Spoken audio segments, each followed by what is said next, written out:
রাজধানীর উত্তরায় milestone school and কলেজে বিমান দুর্ঘটনায় নিহত শিশু শিক্ষার্থী ফাতেমা আক্তারের মৃত্যুর খবরে শোকের ছায়া নেমে এসেছে বাগেরহাটের চিতলমারীর কুনিয়া গ্রামে। সোমবার বিকেলে দুর্ঘটনার খবর গ্রামে পৌঁছালে এলাকায় নেমে আসে গভীর বিষাদ। স্বজনদের আহাজারিতে ভারী হয়ে ওঠে আকাশ বাতাস। নিহত ফাতেমা আক্তার উপজেলার কলাতলা ইউনিয়নের কুনিয়া গ্রামের প্রবাসী বনি আমিন ও রূপা দম্পতির একমাত্র কন্যা। সে মাইলস্টোন স্কুল অ্যান্ড কলেজের তৃতীয় শ্রেণীর শিক্ষার্থী ছিল। প্রিয় সন্তানকে হারিয়ে শোকে বিহ্বল বাবা বনি আমিন কুয়েত থেকে জরুরি ভিত্তিতে দেশে ফিরেছেন। ফাতেমার ছোট দাদি জানান, দুর্ঘটনার পর স্কুলে তাকে খুঁজে পাওয়া যাচ্ছিল না। পরে হাসপাতালে গিয়ে পাওয়া যায় ফাতেমার নিথর দেহ। রাতেই তার মরদেহ গ্রামে পৌঁছে যায়।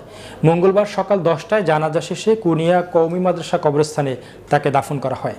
নিহতের চাচা জানান, ফাতেমা 3 ভাই বোনের মধ্যে বড় ছিল। তার স্বপ্ন ছিল ডাক্তার হওয়া।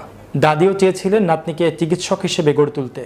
এখন সেই স্বপ্ন শুধুই স্মৃতি হয়ে রইল। এই মর্মান্তিক মৃত্যুতে পুরো গ্রামে নেমে এসেছে শোকের ছায়া। এলাকায় বিরাজ করছে এক নিস্তব্ধতা।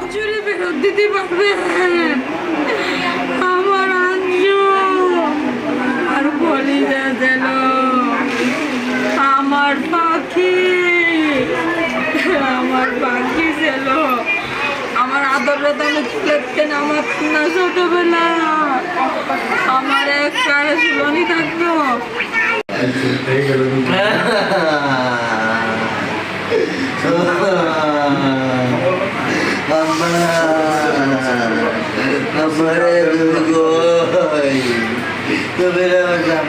আমার